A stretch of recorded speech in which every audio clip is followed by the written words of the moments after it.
So my attorney came out to Mount Soma the other day, and our relationship, we're good friends, but our relationship has been purely business, so he really doesn't know what I teach. But I brought him over to the temple, and I kind of felt a lack to really be able to convey to him what a Vedic temple even is. And I thought the first thing that he would have to understand is this principle of cognition. And then I started thinking, to do this blog on cognition, what would I call it? And really, what I would call it life's deepest and most precious secret. To understand cognition is to understand life's deepest and most hidden secret.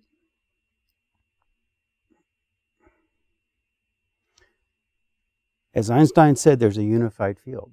It's an underlying structure out of which all of existence is birthed. So all of the mechanics of everything are contained within the unified field. Everything else is just an expression of that. It's the root. It's the seed of all of existence. So if you could tap into that seed, if you could understand the structure of that seed and the mechanics of its own self-interacting dynamic as it manifests, you could pull out of that anything and everything in all life and existence. It's remarkable that the human awareness has the ability to do that. It speaks so profoundly to what it means to be a human being. A human being has the ability to take their awareness to the deepest, finest level of all existence and fathom it. Now, to understand cognition, I like to use the example of Thomas Edison and the phonograph. Edison got the idea that if he could take a cone and put a little needle at the end of it and speak into the cone and say, "Mary had a little lamb," it would make the needle vibrate in unison with his voice. And so he took a cylinder, we think of it as a disc now because of the records, your record discs, so let's call it a disc. He took a disc of wax, soft wax, and he spun it at a constant rate, and he stuck the needle, the tip of the needle into that disc, and he spun it, and he said into the cone, "Mary had a little lamb." And the needle vibrated to his voice, and it etched that pattern right into the wax. Then he hardened the wax, and then he turned the disc again at the same rate, and the groove that was created by that etching, he stuck the needle into that tip. And then he put his ear against the cone, and the groove vibrated the needle in exactly the same way, you see, and he heard his own voice, "Mary had a little lamb." And the phonograph was born. What Vedic cognition is in ancient times, people refined their physiology to the point where they could use their physiology like the cone and the needle. They touched into that deepest level, that seed of all existence, that level at which the self-interacting dynamic of the one thing, the unified field, you see, the interaction, self-interaction of that unified field, the quantum mechanical level, burst forth and emerged, and the mechanics of existence came forth and were expressed through the sounds that came through the individual's physiology.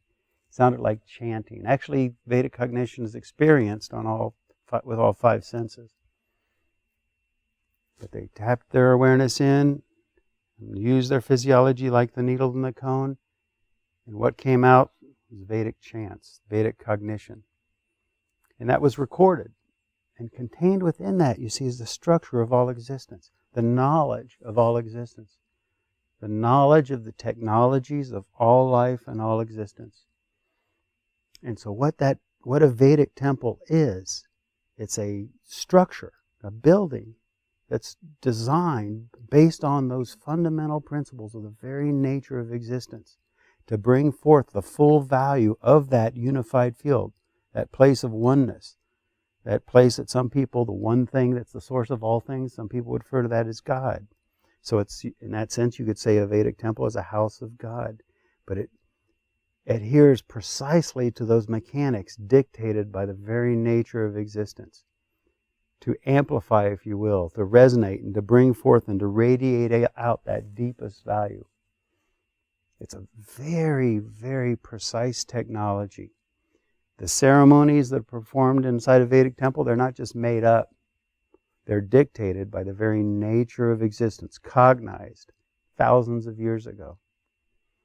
It's just as precise, even more subtle, but certainly as precise and more precise than the workings of a wristwatch or a telephone. It's a technology, you see.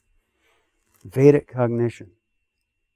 Now, this also speaks to how incredibly profound it is to be a human being.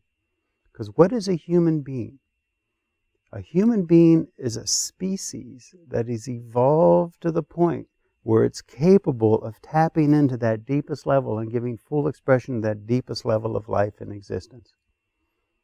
It's as if with that, evolution has come full circle.